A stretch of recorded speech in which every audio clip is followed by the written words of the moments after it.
I looked eagerly to this game. I was there in 2012 when these two teams hooked it up for CIS supremacy. It was the CIS 50th University Cup. They went 3-3 into overtime, and unfortunately, it was a fifth-year captain at the time for the McGill Redmen from Saskatchewan, Evan Vossen, beat Josh Eunice. And unfortunately for the Western Mustangs, not only have they never gotten back to the CIS National Championship game, they haven't even gone back to nationals since that fateful goal. Yeah, they're going to want to change that around and try and get a little bit of revenge. Valdor, Rimouski, and Sherbrooke. It is the best from the west, the beast from the east. McGill versus the Western Mustangs. It's all going down right now on Mustangs television on OUA TV. The Mustangs looking to improve to 6-3-0 on the season, but they're going to have to get through the next 60 minutes of play against one tough opponent in the McGill Redmen. We're back to 5-on-5. Luke Kareem fresh out of the box going towards the net. Whoa, big save by Jacob Gervais-Chouinard. He says access denied to the captain, Steve Reese, and of all people, that's the guy you want to have the puck. He's leading the Western Mustangs with 5 goals on the season. That easily could have been 6, but no. The left pillow of Gervais-Chouinard says, hey, get out of here. Lebrecht trying to do it twice, couldn't do it as nice, and now the McGill Redmen will have to collect in the neutral zone. Cedric McNichol going cross ice this time to his teammate David Rose. Rose harassed by Paulridge. Great effort by Paulridge to get it down the ice. Fresh out of the penalty box is Kyle DeCoste. 5-on-5 hockey. He's got a teammate going towards the net. By the time he got it to Trent Ouellette, it was just too late. Ouellette to DeCoste. DeCoste scores! Put it up on the board. The Western Mustangs score. Kyle DeCoste makes the McGill Redmen pay. It's 1-0 from Thompson Arena for the Western Mustangs, courtesy of Kyle DeCoste's 3rd goal of the year. Kyle DeCoste now red hot, as I mentioned. Kyle DeCoste, 9 points in 9 games, and most of which coming in the past couple of games. An absolute howitzer of a wrist shot, and it just goes posting in, and Kyle DeCoste breaks the stalemate, and the Western Mustangs lead it 1-0. All those types of penalties definitely will make this game a safer game. A lucky bounce for the Western Mustangs, and they're able to set up their power play immediately in McGill territory. Switching up positions is Reese and Warad. Warad getting the pass from Reese, shovels it down low to Luke Kareem. Kareem on a backhand to the near side to Kyle DeCoste. The Tampa Bay Lightning draft pick skates in front of the top faceoff, takes the shot. I think that deflected off of Hugo Laporte, and Laporte looks hurt here, Mike. He's laying on the ice. The officials aren't blowing the whistle. Kyle DeCoste with a chance towards the net. He shovels it towards, and eventually McGill touches it. As soon as they touched it, you have a lot of attention being drawn to Hugo Laporte.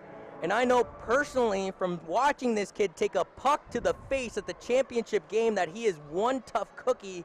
And we'll watch Kyle DeCoste, I believe, get him on the inside of the shin.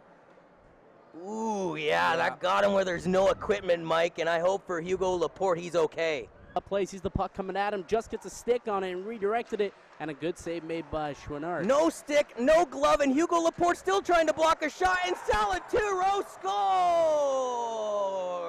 scores! He laid Jacob Gervais-Chouinard down like a dinner cloth and cooked a nice meal. The former UNB varsity Red, Stefan Salaturo, makes it a 2-0 game here in the 3rd period of play for your Western Mustangs off his 4th goal of the season. Yeah, Stefan Salaturo taking off that top line with Reese and DeCoste, sitting there on the 2nd line, took a 10-minute penalty earlier on this game and comes back and says, hey boys, sorry about that. How would I give us another insurance marker to make it a 2-goal lead? Good job, Stefan Salaturo. But if there is one team in the OUA that you simply cannot count out, no matter what the scoreboard reads and no matter how much time is left in the contest, it's these McGill Redmen, Mike. I had the opportunity to host a program as prestigious, if you will, as the McGill Redmen, who, under the faction of Kelly Nobes, got their first ever national championship over who, Mike? Yeah, the Western Mustangs, unfortunately. Mustangs.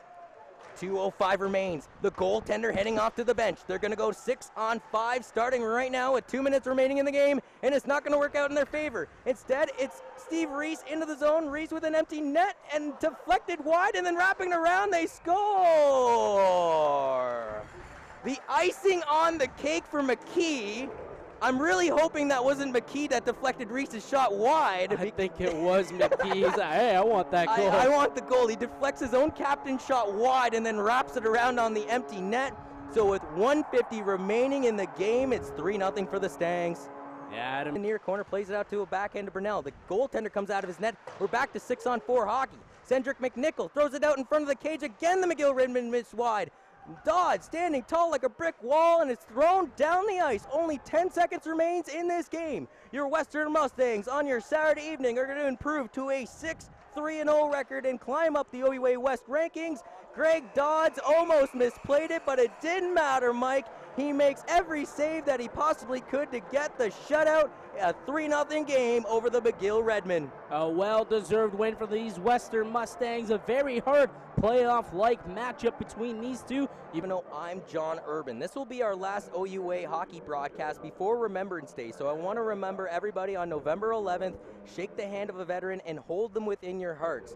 Canada is an amazing country in the world, and I don't want to gloat too much, Mike, but I find it's one of the best in the world. Why? Because we've had veterans fight for us in the past for our freedoms and our democracies. So again, poppies have to be worn. Remember our veterans. Show them some love this November 11th. For Michael DeStefano, I'm John Urban. On behalf of all the Mustangs TV crew, our camera worker, and eventually everybody in the booth working hard to put this broadcast on, we want to thank you. A 3-0 win for the Western Mustangs. Greg Dodds gets the shutout. We'll catch you around next time here on Mustangs TV.